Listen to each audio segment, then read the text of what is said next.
So this morning, we have John Armstrong, and he's going to give us an introduction to his book, Tear Down These Walls today.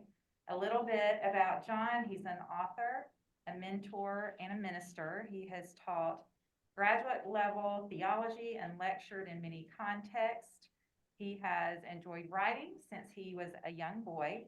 He became a published author in the early 1990s. He has authored 8 books and has edited 8 other books.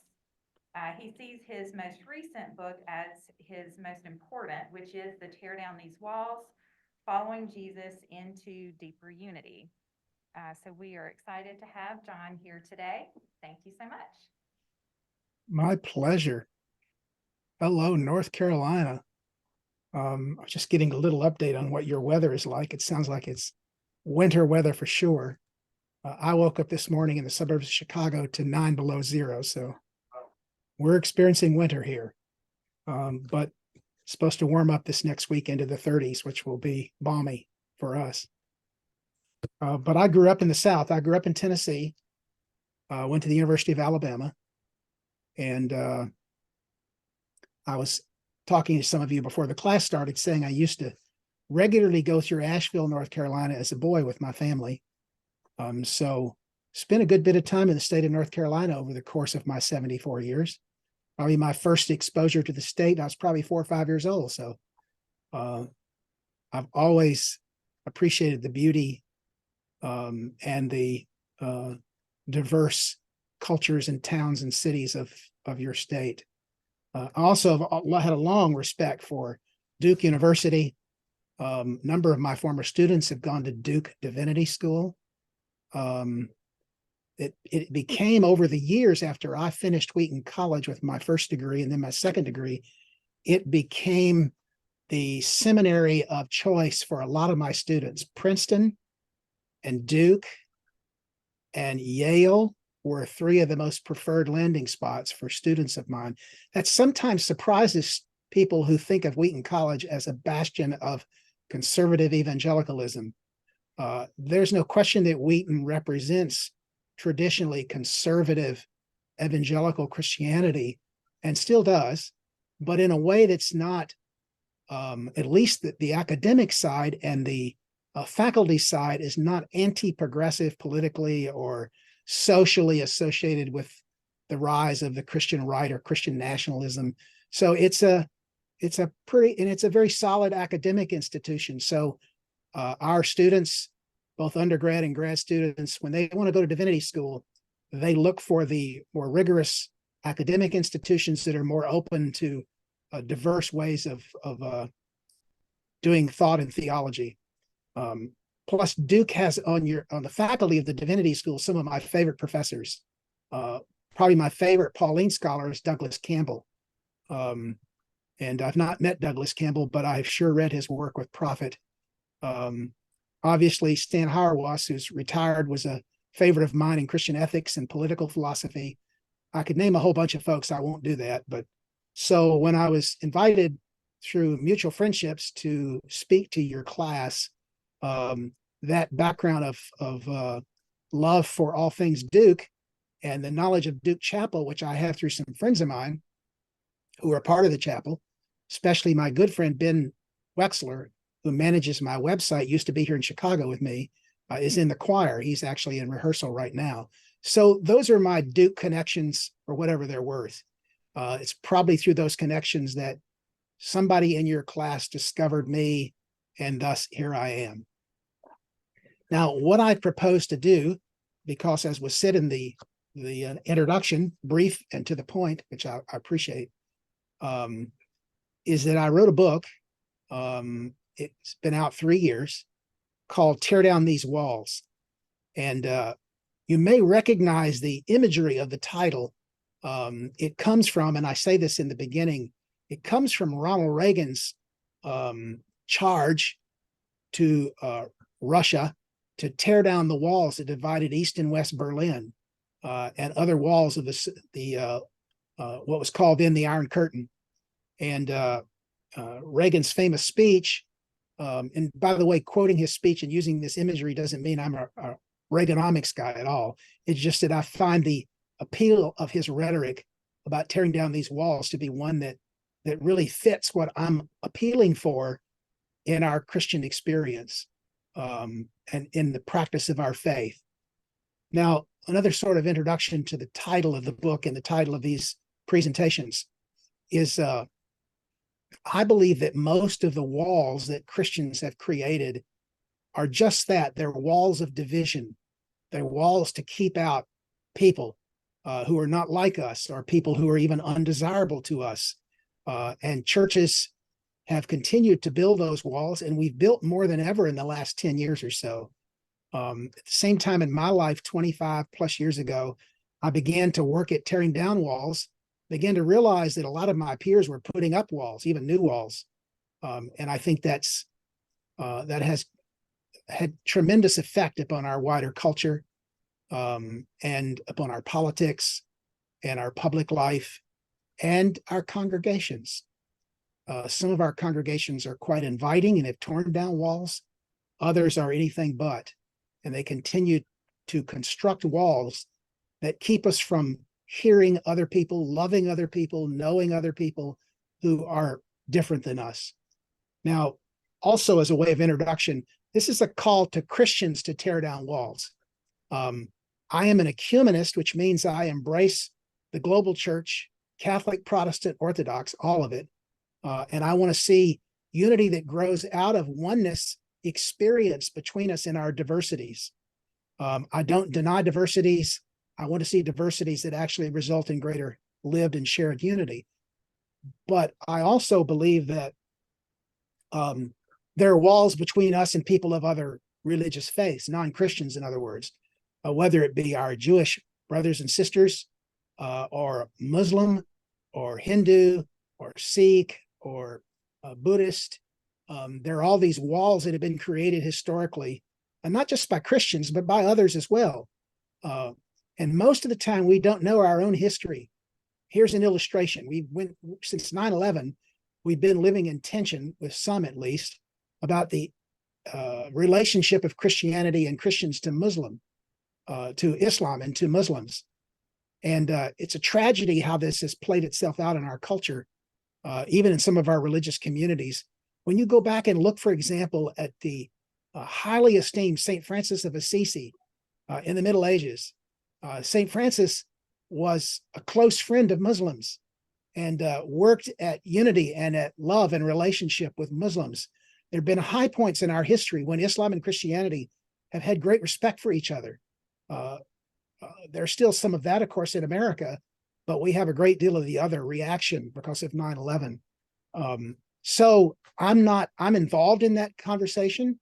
I'm a proponent of those dialogues and those efforts to find more unity in our diversity. I'm not a pluralist. I don't believe that we should just meld everything into one sort of gigantic, no one confesses anything that's different than anyone else sort of thought. But at the same time, I believe that we have far more in common that we can begin to share than we actually realize. So enough of that about other faith traditions. My focus in this presentation, in this book, is on Christians. And by Christians, I mean all Christians, Catholic, Protestant, and all the varieties of Protestant, and Orthodox, Greek Orthodox, Russian Orthodox, Ukrainian Orthodox, Syrian Orthodox. I could go through a whole list of nations and their orthodoxies, and so forth. So I'm deeply committed to, and spent the latter part of my public life, I'm 74 years old now. I spent the last 25 years of my public life, retiring at almost age 71 a few years ago, in this space of Christian ecumenism. And so that will take me to where I want to introduce how I entered this space. You may wonder, at my age and at my background, being from Tennessee and a child of the South, how did I get into this? Because I grew up in a time when Martin Luther King and the civil rights movement was at its high point. Of course, he died on April the 4th, 1968. And I was a student at the University of Alabama at the time, and I distinctly remember where I was, how I heard the news, what my shock was, my concern about the future, and so forth. I grew up among Christians who had a great suspicion about Dr. King. They would float these rumors about him being a communist. Of course, the FBI had a tendency to feed those rumors and to tap his phones and circulate all kinds of terrible stuff about him. But he was a public figure who was controversial in my own religious circle. I won't belabor this, but I grew up a Southern Baptist. Don't hold that against me. In actual fact, I was thinking about this week in preparation for my talk today. My experience of Southern Baptists in the 1950s and 60s was extremely positive. The church I belonged to in Middle Tennessee was not a rigid fundamentalist church. It was a fairly large-hearted, open to the community, still segregationist, that has to be added, but it was not a negative church experience of what we were known to oppose, and by this sort of harsh rhetorical expression of conservative Christianity. It was conservative, but not with that edge at all. I remember my pastors, the ones I knew from early childhood through high school, 3 of them, and the Christian right today would consider them liberals if they interacted with them. They weren't liberals in the classic sense, but they were not like many modern Baptists that we think of today. So I grew up in a home where my parents, my father was a dentist, my mother worked with my dad and was a homemaker as well. And they were not civil rights pioneers, but they were civil rights supporters. My dad was the only dentist in our county who welcomed African-American patients into his practice. He paid a price for that because many segregationists would have nothing to do with him. So I watched that model. I saw my parents embracing the poor. My mother used to go out and take things to the poor and minister to the poor and go in their homes and show them love and welcome them into Bible study in their own homes, not her home. Things that were considered by their peers at that time to be pretty radical. So I was nurtured in a really good Christian environment, I would say. After high school, I went off to the University of Alabama, and that was an eye-opening experience to engage in a place where the civil rights movement was coming to bear on the university. The school had just been integrated a few years before I got there. And I still have this image of George Wallace standing in the door and standing for segregation and believing it represented the values of the Christian South. And I wasn't confused by that. I thought he was just flat wrong. And I was very happy when I got there to begin through student organizations to interact with African-American students. There weren't many. And the way they were treated generally by students was still not very good at all. And that drew me into the civil rights movement. It drew me into conversations with people of other Christian backgrounds, very different from my own. So that was a positive. But eventually I knew after a few years at the University of Alabama that I wanted to pursue the ministry. I didn't think of it as anything other than becoming a pastor at the time, but I knew I wanted to study theology. I wanted to study the Bible more academically. And so I did some investigation and chose to transfer to Wheaton College here in the suburbs of Chicago. This was 1969. So I finished at Wheaton. I won't talk about my Wheaton experience except to say, and this is a negative, most of my experience was positive. Wheaton, the community, highly influenced by evangelical Christianity. The college, to a greater or lesser extent, still reflected the black-white division. There were only like 5 black students on campus when I was there. So that the civil rights movement had not impacted Wheaton at all. And my undergraduate studies, I was a history major with a minor in Bible and religion. And my studies prepared me for my later academic work. So I entered the ministry in the early 1970s as a pastor of a little church. And then I planted a church for 4 years in a fast growing suburb. And then I came back to Wheaton as the pastor of a church in Wheaton, a small church. I was there 16 years. And it was during those 16 years, this would have been in my late 20s and my 30s, up to the age of 43. I really began to associate with pastors from different backgrounds, began a fellowship, a ministerial fellowship that I started and led. And my purpose, without defining it at the time, was to bring together people from many traditions and backgrounds to pursue subjects of mutual interest, to grow to know each other better, to create friendship. And that was the seedbed, that was the laboratory out of which this book really took form without me knowing it. During all these years, up until age 43, I had absolutely no idea that my life would turn in my mid 40s in what now I see as a continuing direction from what I've told you already into a radically different direction for the rest of my life. So that brings me to the book and to the subject Christian unity that we're going to talk about. The best place to begin that latter part of my journey is my preaching week by week. I came to the end of my pastoral ministry in Wheaton, and I was going to receive and be confirmed in a call to serve churches and pastors in a broader, deeper way. I was commissioned, an organization was formed around me, and I began to use my gifts to travel, to speak in different kinds of churches, and to work with ministerial groups and seminaries, colleges. So literally from age 43 until age 70 and a half, of the next almost 28 years, I traveled not only in Europe and in Latin America and in Asia, but I traveled to all the 48 states except North Dakota. I don't know how I missed North Dakota, but I went to all the other states, sometimes preaching in churches, sometimes to ministerial groups, teaching, speaking for a day, usually some of both. Invitations came because somebody heard me or knew I was somewhere else. And in those days, you didn't have YouTube and you didn't have videos online or websites.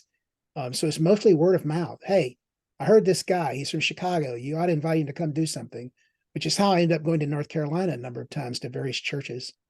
So I traveled and I served that ministry. Now, here's where Tear Down These Walls comes directly into my experience. When I started in the late spring, right after Easter, in 1992, I had been following this course towards Christian unity accidentally, not intentionally.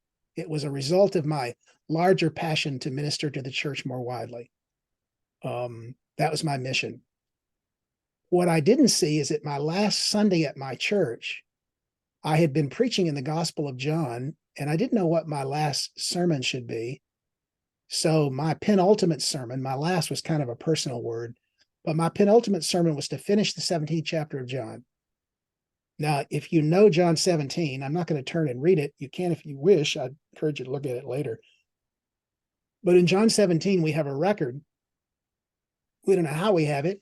One would assume the Apostle John heard Jesus pray, and that as he did, his memory was fueled by the content of this prayer. We call what occurs in Matthew and Luke, we call it the Lord's Prayer. It's really the disciples' prayer that the Lord taught his disciples to pray. If you ask me what would be more accurately the Lord's Prayer, the prayer Jesus prayed for himself and for us, I would say it's John 17 without any shadow of a doubt. So in John 17, in the first 9 verses, Jesus prays for himself because he knows now he's in the place, probably either on the way to or in the Garden of Gethsemane. He knows what his end is unfolding to be. And as he begins to experience this and prays, not my will, but thine be done, he prays for himself to his Father.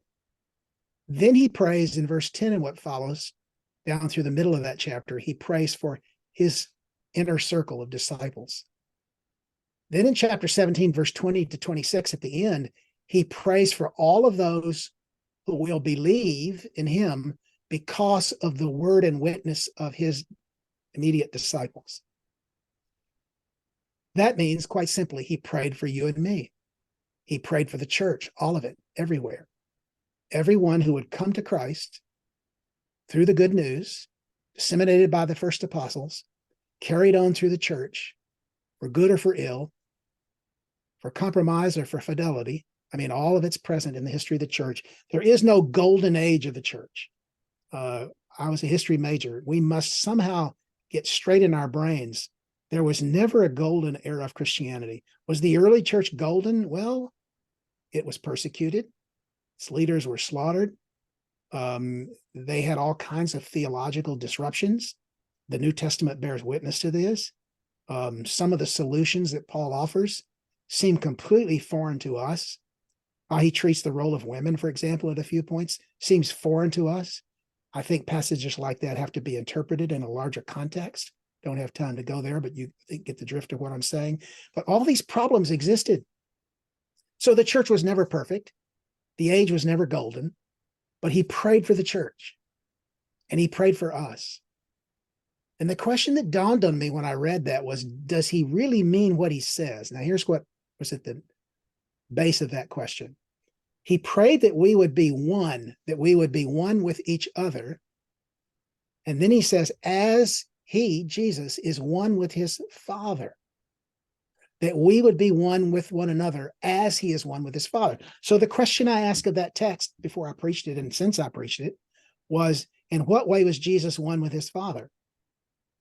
Well, I think the point of that is not what we call ontology, that the inherent eternal oneness of the Father and the Son, and we get into the dynamic of the Trinity and all of that. That's not what he's talking about there. I think he's talking about his relationship as the man Christ Jesus with his Father. What was going on in that relationship? And the answer of the New Testament, again, easily missed when we get into theological constructs about Trinity, which I very much believe in the Trinity. But because we tend to go for those ontological statements, we miss the relational component. And he's talking about oneness between people who are his followers, as he has oneness with his Father relationally. So he says that when we experience this oneness with each other, we're experiencing the oneness he has with the Father. Now, that oneness that we have with each other, here's a key term that I began to see and focus on. It has to be relational oneness. It does not mean that we're all in the same congregation or the same denomination or the same set of beliefs in Christian faith, same way of saying Christianity, but it does mean that we live in relationships with other Christians. The more different they are than us, the better for us to pursue oneness and love with them. So actually, division is a call to experience oneness, not to ignore it. So I began to see that, and I began to talk about it. And the more I talked about it, the more I got pushback. Well, you can't experience oneness with this kind of Christianity. You can't experience it with that kind of Christianity. You had the classic conservative liberal distinctions. You know, conservatives can't have anything in common with liberals and vice versa. It wasn't long into this journey, probably 3 to 5 years into it, that I began to realize the more I associated with the wider church, the more I realized that a lot of these distinctions were artificial, cultural, and not necessarily inherent in living a Christian life. Now, again, I'm not papering over differences. Some differences are pretty significant, and I don't think we should give all of those away and simply embrace a kind of macro pluralism. But what I discovered is that diversity and differences in gifts and Christian experiences did not divide us necessarily from each other, that we could actually live this unity with one another relationally. That's my key word there. So I began to speak that message consciously, clearly, and it became, several of the people in your class that know me, this is how they got to know me in my early days. And then they kind of walked through these things that were going on and what I was presenting and how I was saying it. And so they know this story firsthand. They can tell you that when they're in the class. I don't think they're there today. But this journey took me in places I never expected to go. I never expected, growing up with the background I did, I knew one Catholic as a child growing up in Tennessee, small town, one Catholic, and we were good friends. But I didn't know a thing about the Catholic Church. I never knew a priest. I didn't know anything about what was going on at Vatican II and what followed it and what it meant for today. I didn't know a thing. I mean, nothing. But I began to realize, wait a minute, that's not acceptable. And I began to reach out. I literally prayed that the Lord would lead me by the Spirit to priests and to theologians and to academics and to lay people, members of congregations who are deeply Catholic, that I could build relationships with them. I could tell story after story, but that prayer was answered. So much so that in my latter public years of ministry, I went to the Vatican and met with the leaders in the Pontifical Council for promoting Christian unity, high point of my life, and interacted with professors at the academic institutions in Rome, some of the best known institutions that taught Christian unity. Those 12 or 13 days were life transforming for me. Benedict was the Pope then. I have friends who are friends with Pope Francis. I could have gone on a meeting to meet with him with a group, but I just haven't chosen to do that. I don't see the reason why I should take up his time. I think I know him through these friends, and I love him and thank God for him. I think he's been a transforming leader in the Catholic journey to know us and to love us as non-Catholics, and to speak to change that is needed in our time for the church to be in the mission of Christ. Now, the same with Orthodoxy. If you'd said, what are the Orthodox? I'd say, well, they're people from Russia and the East. They're pretty much like Catholics with a few exceptions. I couldn't have been further from the truth, but that was my understanding of Orthodoxy. Well, little did I know that the chairman of my board, who'd been a lifelong Baptist, would become an Orthodox priest. And as we shared our own experience, his experience had a real impact on me, both on my reading and on my relationships. I began to meet other Orthodox Christians, began to find some of the folks that I loved and ministered to were becoming Orthodox, leaving Protestant churches to become Orthodox. So there was a whole movement of people around me who were entering into or who were historically a part of the Orthodox Church. That had an impact, still does. Then I began to get to know Protestants. I grew up around a lot of Methodists and Presbyterians, but I didn't know too much about them. But I began to get to know leaders, bishops, professors, academics, as I mentioned at the outset at Duke and other places, Southern Methodist University, Emory University in Atlanta. These are the kinds of places I would speak at. I spoke in the Emory Chapel one time on a Christian unity. So I began to build these bridges with all these different Christians. Now, just in passing, I'll say, and I want to reach a point in a few minutes where you can ask some initial questions about the story itself. But one of the first obstacles I had to face was the opposition of conservative friends to what I was doing. They either didn't like it, didn't understand it, criticized it, undermined it. And in a few cases, some of these leading conservative voices who have radio and television ministries actually use my name and my writing against me to tell their audience how bad someone could go who had a conservative background. Never engaged with me, never asked me any questions, never thought the best of what I was saying, but the worst. And that created untold turmoil in my life. Our ministry was based on the free gifts of people.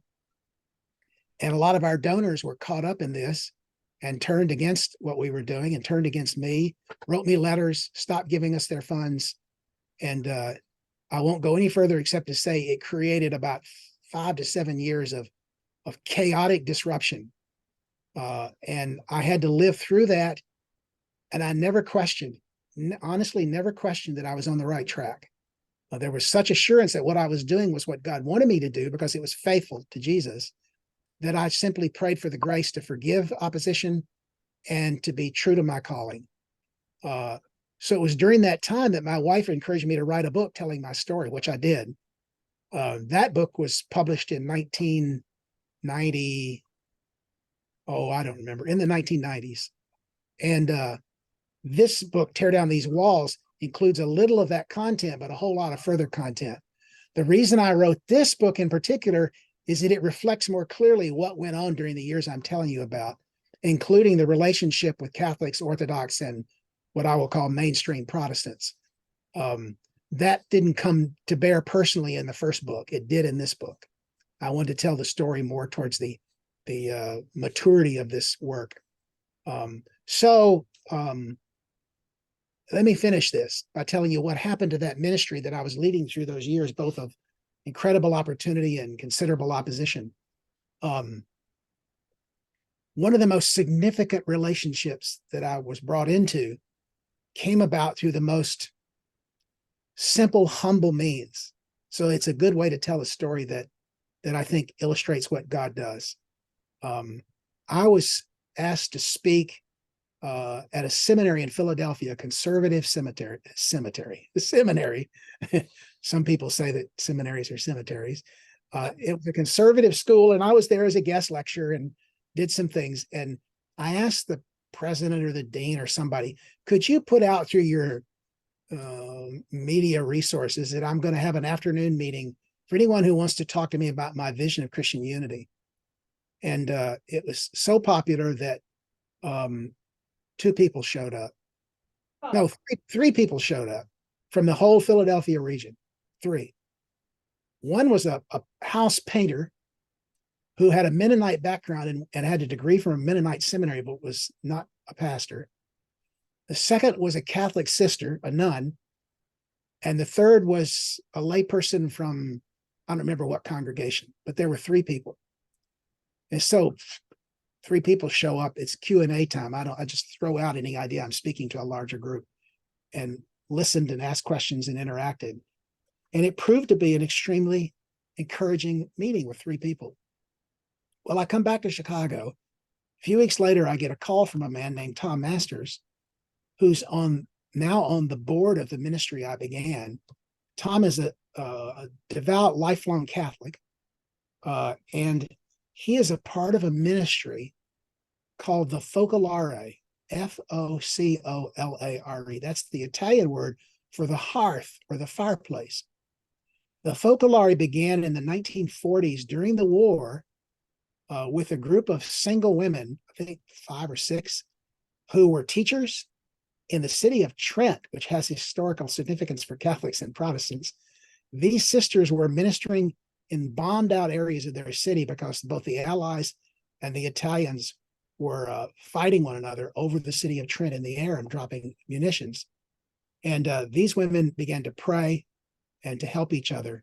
And out of those meetings began a movement called the Focolare. That was the name their opponents used to say, well, they just want to gather around the hearth, be happy together. Well, that didn't do justice to it. What they were was a spirit originated movement of Catholics, lay Catholics, who wanted to experience the love of God in the work of Christ's mission, which is exactly the thesis of my own ministry. The love of God experienced in Christian unity for the sake of mission. So the Focolare has existed since the 1940s. It eventually became a recognized lay renewal movement in the Catholic Church. And it's global now. It's all over the world. Almost entirely led by lay people. There are priests in it, but not many. The leader is a woman by constitution. It requires a woman leader, a lay woman. It's a magnificent group of people who exist to serve the whole church, to love all believers and non-believers for that matter too. Many of their gatherings I've spoken at, I speak to Muslims, to Hindus, to Jews, and others. They're very involved. I mean, one of the partnerships that their founder had in America was with Elijah Muhammad. And she did more for the relationship of Christians and Black Muslims than anyone in the history of the Black Muslim movement in America. It's an untold story. So their DNA matched my DNA because of someone being in the room, this Mennonite who knew these Catholics he introduced me. The guy in Chicago, one of the leaders, called me and said, would you come over and have a meal with 6 of us at a home where these 6 single men live together? And so I went, and it began a friendship that has continued to this very day. So that friendship thrust me into all kinds of Catholic relationships, extended Catholic conversations, and it all grew out of this friendship perspective of unity and relationships and love. So that story kind of caught the wind of God in my sail and carried me along right to the present. So the Focolari's been a partner. Now, when I realized I was going to retire, and I had a plan, felt it was a solid plan, that because this ministry had been built around me primarily, I wanted to back away from it. I didn't feel like it should continue because I had no successor. I had no plan to call someone else to take my job. So I went and met with my board. We had a 3-day retreat up in Wisconsin together. I think there were 7 or 8 of us, and we were Catholic and Protestant. And I said, I need to retire in the next couple of years. At age 70, I want to step back. I think I was 60. Actually, I was 66 at the time because I just had heart surgery. And so it seemed like a good time to back away. So we sat in the room and we said, what does God want us to do? And here was the unanimous view of the room. What you've done has so impacted our lives that we don't know what that means going forward, but we want to keep this fire burning in us. So we want to ask the Father to give us the Spirit to tell us as we talk and as we share together what we should do with the future. Well, they put 3 options up on the board. One was to give away the assets and stop the ministry when I retired. The second one was to seek some kind of a succession model. And the third was to ask the Spirit to guide us into something that was so totally different, we didn't know what it was. And they chose the third. In fact, it was unanimous. The Spirit led us clearly. And I did not want the third. That was the last option I wanted. I wanted to leave and just let it go. But they chose the third. Little did they know that one of the guys in the room would end up being the leader of this. They named it the initiative, and that the idea behind the word, you can look it up online, the website, was to take the initiative in creating relationships that would result in Christian unity, which would lead to the church being faithful to its calling, its mission. So the initiative was birthed. We had a gathering in Wisconsin in 2017 to start down this road. And we had, I want to say we had about 60 people at that gathering, something like that. More than half of those just came to observe, which was fine. But about 25, 30 of these folks over a course of several years came together, made a covenant, committed prayerfully to that covenant, organized a new ministry out of the old ministry, and began the initiative. So my retirement led to a ministry that doesn't look like what I was doing with my gifts, because I was this one gifted teacher, preacher, leader. Now it's a collection of people, many of whom are leaders in churches, other ministries. They're diversely Protestant, they're Catholic, they're Orthodox, charismatic. But the thing that you would see if you went to an initiative meeting would be the very things I've talked to you about today, those qualities, those relational components, that love for Christ, each other, and mission. Now, initially, for the first couple of years, they had national gatherings in Wisconsin for 2 years. Now what they're realizing is they're starting to get momentum and the movement is growing, that they want to start chapters, because if you put it in Wisconsin, then anybody in North Carolina has got to go to Wisconsin to attend one of these meetings. That's costly and time consuming and just won't work. So they're creating chapters. There's one in New York. There's one in Arizona. There's one in California. There's several in Chicago. There's going to be one in Atlanta, other places. 3 or 4 people in Durham could form a chapter of the initiative. There's not a financial commitment. Commitment is to the 3 things that the initiative stands for, which you can find on the website. And I'd be delighted if some of you got together and had a conversation and say, this vision so attracts me, I'd like to see us start a local chapter of the initiative and experience this pursuit of oneness together. It's not complicated. It's not some kind of a life commitment that consumes you. It's not in opposition to any church or group. It's just the opposite.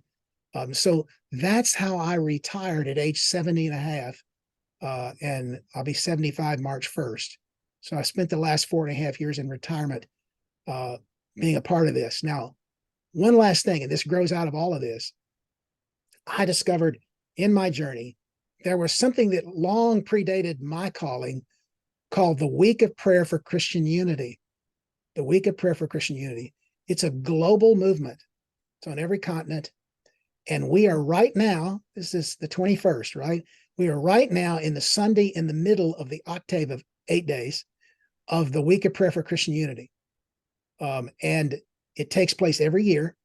I don't know if there's a gathering in Durham or Chapel Hill or the Triangle this week, maybe tonight or sometime this week.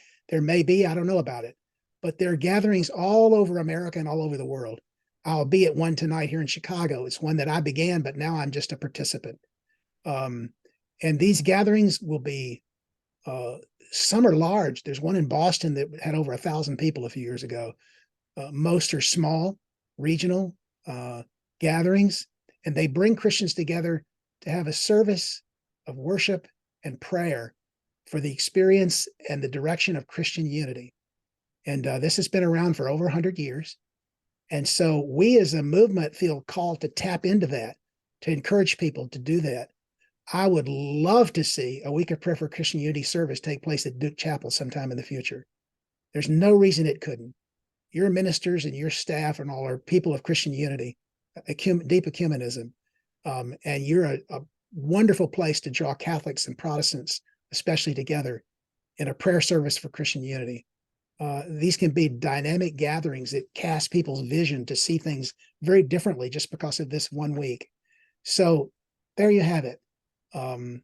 Those are things that I began to get involved in and now see the fruit of that being deeply involved in these calls to prayer for unity and these actions for unity. And thus I wrote the book 3 years ago with all this in mind, to tell the story, to engage in the conversation with scripture and with history and with theology that would impact people to become, I'll use the term now, Christian ecumenists. So how am I doing? If I'm right, do we have 15 more minutes or are we done? I don't know. I don't remember the time. We have 15 more. That's what I thought. Okay, 15 minutes. So questions, comments, reactions, anything. I welcome it all. And please call me John. Can you hear me? Okay, good. Yeah, I sure Thank can. you very much. At the beginning, you were talking about your students and they're going off to various progressive seminaries, and you talked about your teaching, but when you got into your presentation, you sort of left that to the side. So I'm curious about where you went to. I presume you went to seminary, but you didn't really get into that. And can you tell Yeah. us a little bit about your academic life in addition to all the things you were just talking about? Thanks. Yes. Took a number of classes at what used to be called Northern Baptist Seminary, which was American Baptist. So I did more than a year's work there, but then I did my master's degree in the grad school at Wheaton. I actually looked at Trinity Divinity School and some other conservative schools, but there's a reason I won't go into. But though I didn't want to stay at Wheaton in terms of my academic training, the graduate school at that time was very different than the undergraduate school. And the new dean was a man that I had great admiration for. And I went and had a long talk with him and chose against myself to want to go somewhere else to stay here.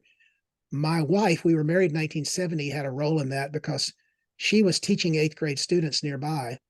And we were going to have to relocate and she was going to have to look for another teaching job. And we decided, hey, she's got a job. We got an apartment. Let's stay here and I'll go to school here. So I did my seminary master's level work at Northern Baptist and my degrees at Wheaton. Have you been teaching at Wheaton all these years? You mentioned your students, and so where did you do your teaching? Yeah, my academic teaching, regular teaching was as an adjunct. I taught apologetics, I taught missions and evangelism, I taught Christian unity. That was all in the graduate school at Wheaton. That was a 10-year period towards the end of my active life. active career life. I didn't teach in the undergraduate. These courses wouldn't be offered to undergraduates. But I taught graduate students, and I taught almost every semester for 10 years. So just one other comment. The dean, the man who has just become dean of Duke Divinity School, from what I've read, I don't know him personally, but is a great follower of the tradition that you're a part of, and has had a lot of connections with the Vatican Church and other things too. Edgardo Colon, I don't know, do you know anything about him, or I don't. contact with him? No. I think he would be a good connection for you here Okay. at Duke. He's the new dean of the Divinity Yes. School. Okay. Was named dean last fall or 6 months Okay. ago. I'll look him up. I'll look him up. I'd love to. Edgardo Colon is his name. Okay. Okay. I don't know him. In fact, I don't recognize the name, so that's shame on me, but I don't. You know, what happens is when you age like I have, you reach a point where I read more than ever. I read, I mean, in January, today's 21st, I think I saw this morning, I've read 17 books. So the thing I like about retirement is I read a lot, and I'm still writing. I'm writing another book. And I enjoy it. And I still have relationships with people in the area where I get together over meals. So those are the valuable things in my life I continue. But I kind of am losing connection with people in the academic world personally because I don't travel to those places. So, life is changing in my latter years in those areas. Thanks for your talk. I thought it was terrific, and it's sort of coincides with kind of how I'm sort of evolving the way I look at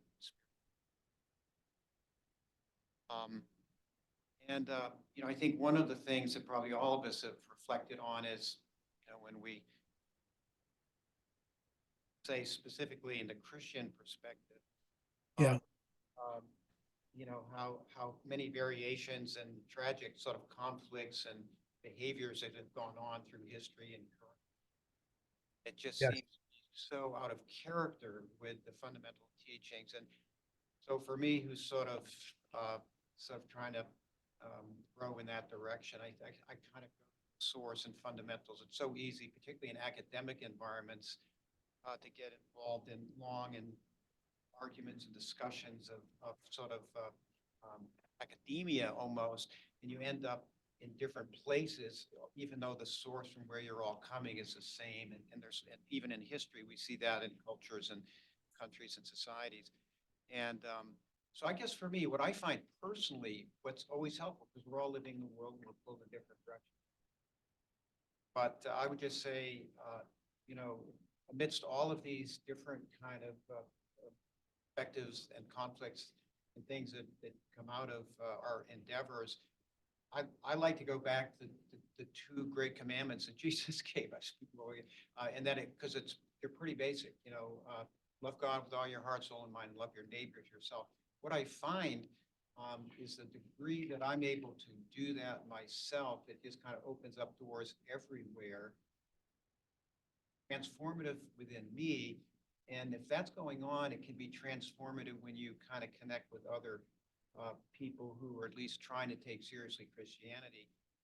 And another thing that helps me just understand it is I just kind of believe everybody's got the thumbprint of God in him or her. So if we sort of behave with greater fidelity to those in terms of who we are and how we treat other people and all of creation, essentially, things that God does, that we can bring forth that kind of positive, loving presence to sort of make headway rather than generate conflict, even if the conflict oftentimes is inadvertent and unintended happens if we get off the path, so to speak. I think simplicity is really the key. But a lot of what you're saying, sort of at a high academic level and your amazing career, it all basically is geared to underscoring that fundamental point that, it's not just a label of what one is, it's kind of who you are. And even speaking lastly, in sort of, I have a lot of respect for some other great spiritual. I love the saying that Gandhi had in the, I guess, turn of the century, be the change you want to see. So what a great saying for Christians. Okay, so Mother Teresa stands out as a great example. I saw a great movie. If anyone haven't, there was a documentary on her called Mother Teresa, No Greater. That to me was probably one of the best things I've ever seen by pure happenstance when I was changing channels. Mm. I recommend that to anybody that having a profound impact on Christian. Very good. Just a sort of a comment on your comments. I'm a great admirer of Gandhi. I've been to India twice, and Gandhi is celebrated in every place in India. The original Prime Minister Nehru and Gandhi are seen as like the founders of modern India. And Gandhi lived the teachings of Jesus better than large numbers of Christians. No question about it. You also made a comment about the Spirit of God and the light that enlightens every man, to quote John 1. I said in my presentation, I'm not a pluralist. Let me briefly explain that. I don't believe all roads, regardless of their understanding of reconciliation and Jesus, lead to God. I do believe, however, that there are ways that we come to know the light, which is Jesus, in other ways that we can't easily fit into a formula or to a religious dogma. And if that's progressivism, then I guess count me in. I don't believe in exclusivism. I don't believe that the way of Jesus excludes people. I believe it invites people and draws people, and that people experience it in different forms in different places. And one of the things in Christian unity that's so important is that we do not claim that we have a corner on all truth, and you have to agree with us to be able to experience the love of Christ with us. You referred to the two great commandments. The book I wrote before Tear Down These Walls is called Costly Love. And that's exactly the thesis of my book. The two great commandments of Jesus lead us into a costly, life-transforming love. I think you'd like that based on what you said. But then I pulled this book just before we started this morning. One of my favorite 20th century theologians, he's actually still alive and he's 99 years old, is the German Jürgen Moltmann. I think he's been to Duke way back when. But Moltmann, in a book written in 2003, and I'm quoting him, he says, religious communities can live in the modern world under three conditions. Religious communities can live in the modern world under three conditions. Number one, the separation of church and state, or religious and civil communities. We can live, says Moltmann, in the modern world if we separate religious communities and civil communities. They can't be blended together by Islam, by Christianity, and by all these ways we've tried to do this. Number two, he says, by individual religious freedom, by promoting the conscience of the individual and the freedom of that person to choose their own way, even the way of non-faith, and to be respected and treated well because they have that freedom to choose. And thirdly, and this is important, very important to me, the longer I've worked at this, is he says the commitment to the condition of dignity and human rights for women. Christianity has been very slow to affirm the freedom and dignity and individual rights of women. We still have a ways to go, but at least in many corners of the church, we're on a path. But we're being pushed back against on all three of these points by the rise of what I will call Christian nationalism. Without getting into the politics of what that means, I think it has parallels to what was going on in Germany in the lead up to World War II. So I find that deeply concerning. And what I think we should be doing is demonstrating what costly love is with each other and then sharing that with others. We can't embrace a kind of millennial or apocalyptic expectation of changing everything by political force, by political will.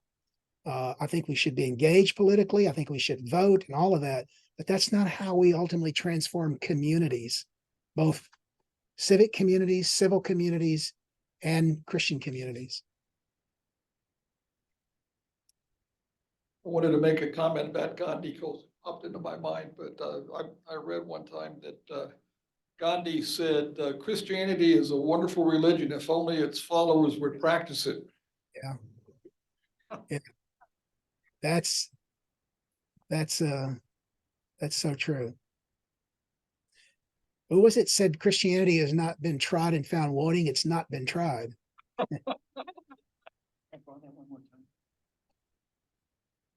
Another hero of mine who will appear in my book I'm currently writing is Bonhoeffer. We'll talk about that another time. I see a hand up over there, Bill. Hi, John. Can you hear me? Yeah, I can. Nice to see you again. To those others that are listening, we met maybe 4 years ago in Chicago. So um, I'm about halfway through your book now. So thank you. And thank you for sharing your story. I've been very interested in what you said today. I have a bigger question about your perspectives on current Christian unity efforts beyond what you yourself have done. I know in the mid 20th century, especially in the Catholic Church, I'm a Catholic, there was great energy after Vatican II in the 70s and 80s, especially with Orthodox mainlines. And I'm just wondering, like, where do you see, or how do you see things today with this effort? How would you describe, I guess, where the Spirit is working now? Great question. The beauty of what's happened in the Catholic Church in the 20th century, what happened and is still happening, is that Vatican II, in my opinion, wrote the finest statements on Christian unity. The decree on Christian unity of Vatican II is a magnificent statement. I use it in many ways. And I'm constantly telling Catholics who tell me they're not interested in this, I said, well, it was really odd that your church is deeply interested. The Pope is deeply interested. I have Catholics in Chicago who tell me, well, the Pope may be interested, but our bishop's not. Now, that's a tragedy, but it's a fact. Many bishops are not that interested in this because those bishops have their own sort of agenda. But I feel like I'm a prophet to the Catholic friends saying, whoa, wait a minute. I'm not a Catholic, but you've charted a course that I'm following. So what's wrong with this picture? So that's how it kind of fits. And this is why I love the Focolari, because they're practicing what the church believes. Again, it's back to the same thing. What the church says they believe and what they practice can be two different things. And none of us are consistent in this area. We need to find the kind of faithfulness and consistency. But you're right. Ecumenism is a subject that Catholics really ought to engage in because their church is engaged in it faithfully. Thank you. Yeah, I think our time is up. I'm not trying to get off, but I'm just watching the clock here for you.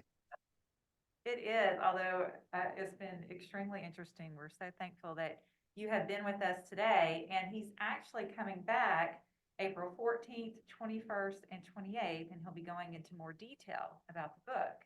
So he'll be back, and we'll probably all think of more questions to ask about then, and we'll have copies of his book available soon within the next few weeks that we can read as well. So thank you so much. I would love for us to show him our appreciation here in the class. Thank you. And online as well. Next week, we have Chaplain Priya Amaresh that from here, Hindu Life at Duke, and Priya will be here to talk about the principles of Sanatana Dharma, the Hindu way of life. So continuing our exploration of other traditions. So you were mentioning that today. We've had Buddhist, Muslim, and now we have Hindu coming. So we look forward to that next week. Thank you again. Hope you all have a great day. Thank you.